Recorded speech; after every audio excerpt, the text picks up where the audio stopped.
And although we anticipate a resuscitation for every delivery that we attend to, there are certain factors which make a delivery a high risk delivery. Okay.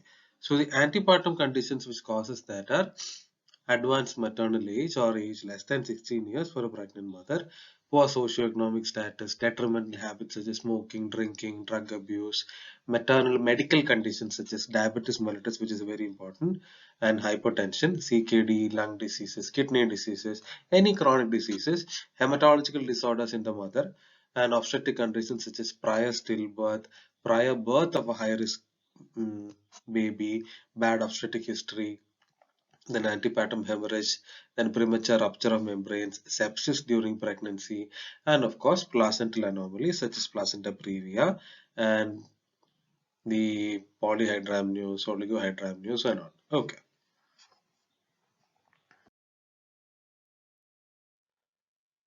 Now coming to the fetal conditions which are associated with the high risk delivery, that is of course first and foremost is prematurity, post maturity also, intrauterine growth restriction, macrosomia, multiple gestation, and of course during birth complications of maternal medical disease can happen.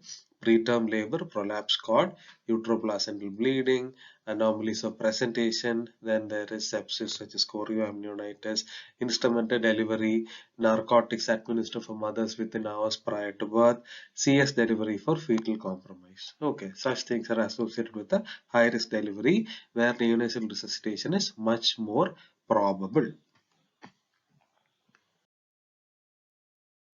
Now, these are the neonatal resuscitation supplies and equipment that we need should a need for resuscitation come around. Okay, the warming and transport equipment and suction equipment and monitoring equipment. Okay, these three equipments we use even if there is no need for a most often we use even if there is no need for a proper resuscitation.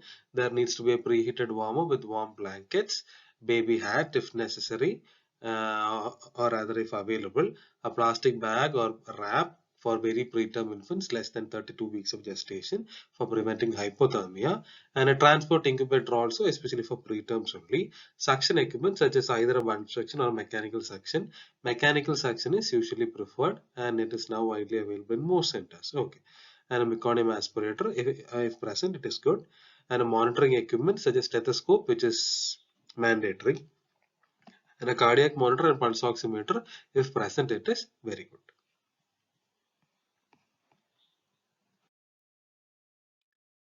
Okay. Next is a source of free flowing oxygen, oxygen blender. This is not available in most of the centers because we are essentially a resource poor country, and if available, oxygen blender is very much high above the list, and face mask with appropriate sizing is mandatory, and a positive pressure delivery device such as a TP's resuscitator or a self-inflating ambu bag and an oropharyngeal airway. Intubation equipment has to be checked before every delivery. Laryngoscope blades of different sizes, handle and stillet. Endotracheal tube sizes 2.5, 3 and 3.5 usually, and laryngeal mask airway also. Vascular access equipment such as umbilical venous catheterization tray and supplies, and then peripheral intravenous catheters with securing supplies, needles and syringes, and medications such as IV epinephrine, novel saline, 10% dextrose, and sometimes naloxone also. So these are the different ET tube sizes which are required for neonatal resuscitation. Size 2.5 to 3.5 is commonly available and that is usually required only. And size 2.5 is usually for gestation ages less than 28 or weight less than 1000 grams or 1 kg. Size 3 and above, size 3, 28 to 34 weeks of gestation and weight 1 to 2 kg. And 3.5 size is used from 34 to 38, that is term. That is 2 to 3 kg. And if it is a macrosomia child or the child weighs more than 3 to 3.5 kg, usually a size of 3.5 to 4 will do. Okay, and laryngoscope size, number 0 laryngoscope blade is used for preterm infants and number 1 size is used for term infants. Okay, there is a 00 size also which is used for extremely preterm infants. Okay, and one more characteristic of laryngoscope blades that are used for neonatal intubation or resuscitation is that they are straight blades. Okay, the adult blades, and for older children we use curved blades, whereas for neonatal resuscitation it is always a straight blade.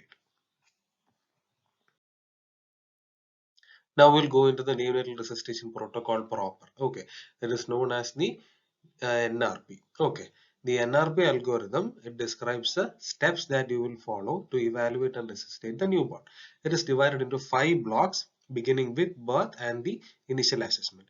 Throughout the algorithm, you will see that there is hexagonal boxes and rectangular boxes. Okay, the hexagonal boxes, they indicate uh, the assessments we have to do, and the rectangular boxes, they indicate the actions that may be required. Now we'll go into the neonatal resuscitation protocol proper. Okay. Antenatal team counseling, team debriefing, and equipment check has to be done. Then, as the order of resuscitation is TABC. Okay, remember that. Okay. Initial assessment, you have to check for cry and whether the baby is born as term baby and how the tone is. Okay. If all these are normal, baby can be shifted to the mother side. Okay. After routine steps of warmth, drying, stimulating, and positioning airway, clearing of secretions if at all any are present. Okay. Then we shift to other side. Okay. Even if there is no cry initially, the routine the routine care steps has to be done first. Okay, that is the most important thing. Okay, even if a baby is coming to you without crying first, still you have to follow the first step, that is warm, maintaining normal temperature and airway positioning and clearing of secretions. Okay, and still if there is no cry, assess the heart rate and respiratory effort. Okay, in significant hypoxia, decrease in heart rate is the first physiological change that will happen. Okay. And suppose if the heart rate is more than 100 with labored respiration and cyanosis, oxygen supplementation via an oxygen hood or a CPAP delivery machine will be necessary. Okay. And if the heart rate is less than 100 with the child not breathing or the baby not breathing, you have to initiate positive pressure ventilation via bag and mask or via ET tube and intubation. Okay.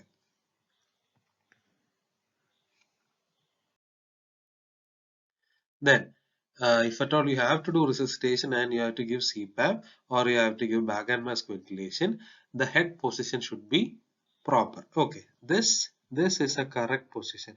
I hope you can see my pointer, the reddish marking. Okay, this is the correct exact position. Okay, it is known as a sniffing dog position. Okay, not too much flexion, not too much extension. Okay, the second picture shows us the excessively flexed posture, which is incorrect, and the third picture shows us the excessively extended, that is hyper extended position, that is also not correct. Okay, the correct position, if we put the child in, there will be an alignment of the posterior pharynx, larynx, and trachea. Okay, which helps in an unrestricted air entry. Okay.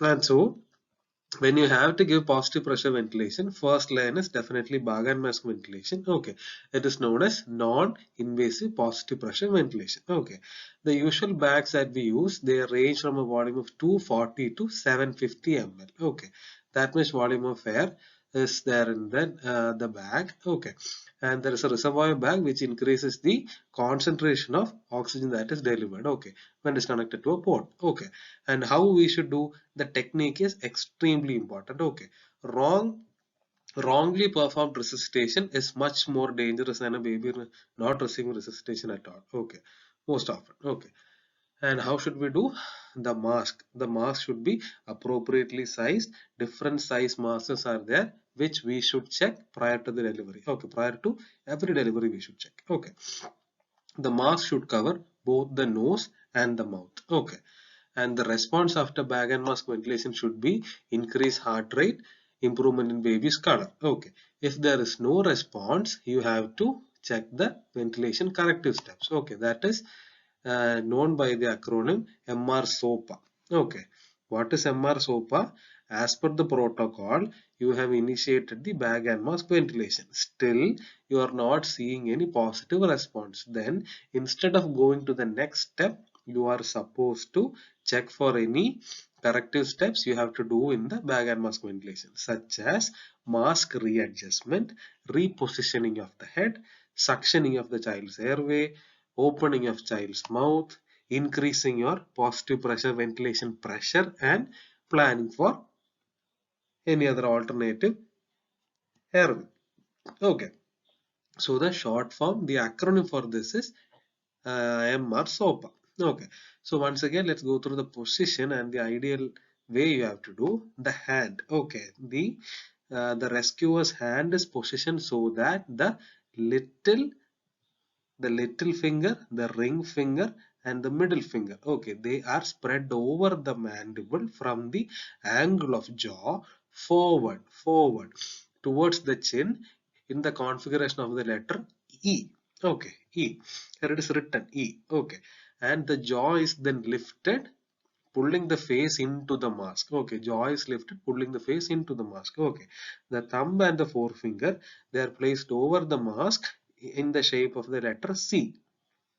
Okay, I hope you can see this. Okay, and the mask is squeezed onto the face and a seed is formed between the mask and the face. Okay, I hope you got that. Okay, that E and C position. Okay, and at what rate we have to give? 40 to 60 breaths per minute. Okay, which is the normal range of respiration for a newborn. Okay, okay, and the higher pressure has to be given for the first breath, and subsequent breaths lower pressures can be given. Okay, the fraction of inside oxygen or FiO2 is 30% for preterm, which can be titrated according to the saturation values.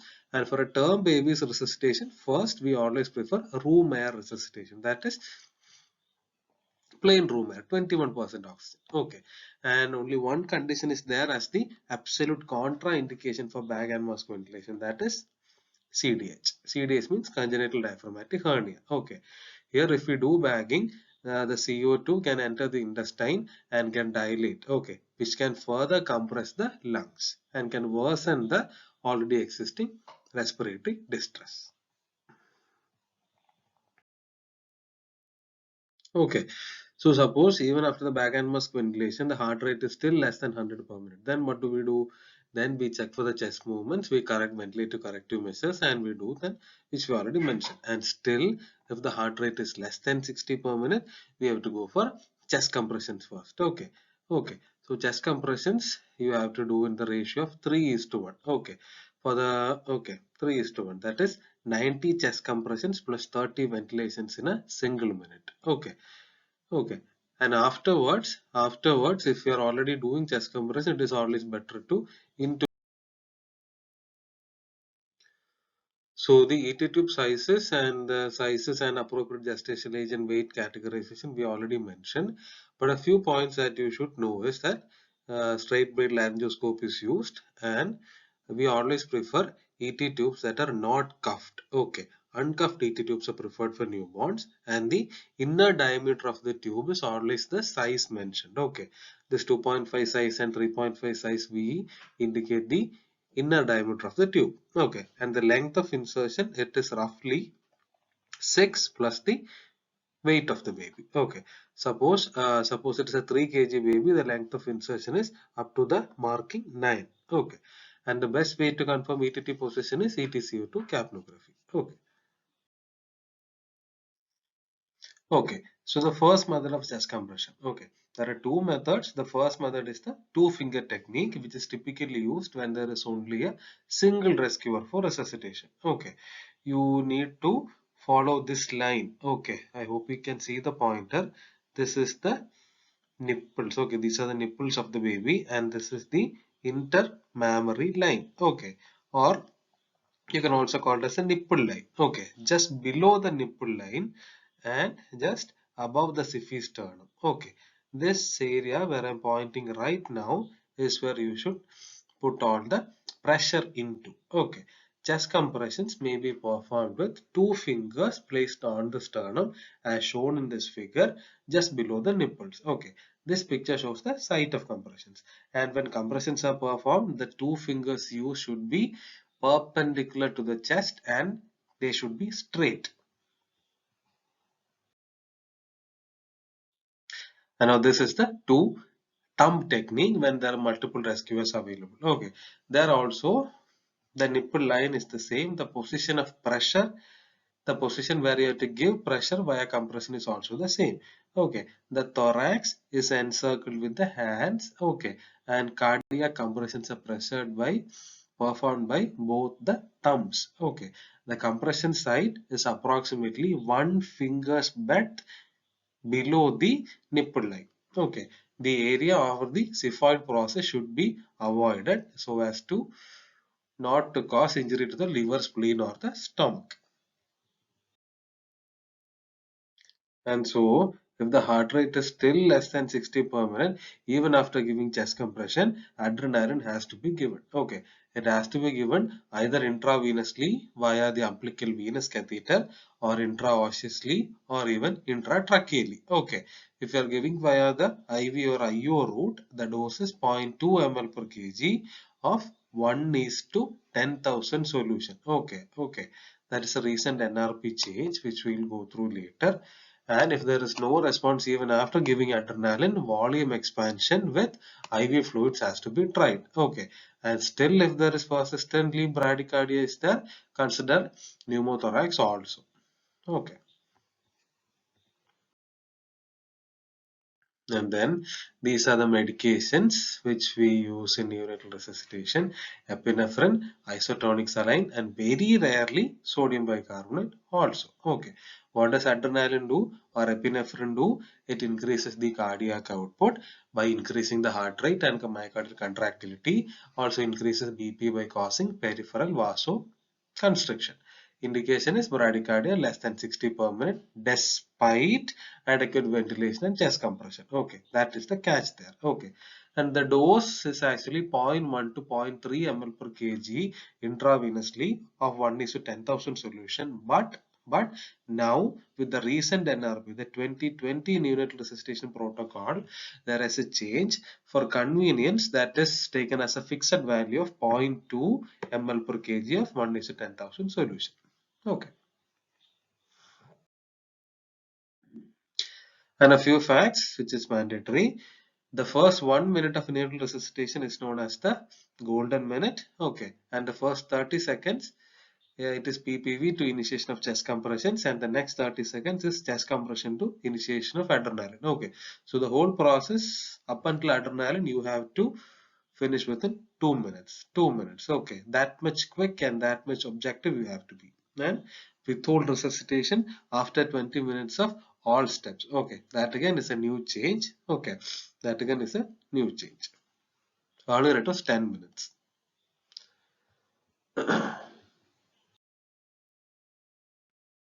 And these are the new changes. Now the new edition is NRP 2020, that is the 8th edition. Okay, the changes you need to know from your level are that the dosage changes of adrenaline. Okay, earlier it was a range dose, that is 0.01 to 0.03 mg per kg, or rather 0.1 to 0.3 ml per kg. Now for convenience purpose it has been changed to 0.02 mg per kg or 0.2 ml per kg. Okay, and also the time frame cut off for stopping resuscitation has been hiked to 20 minutes.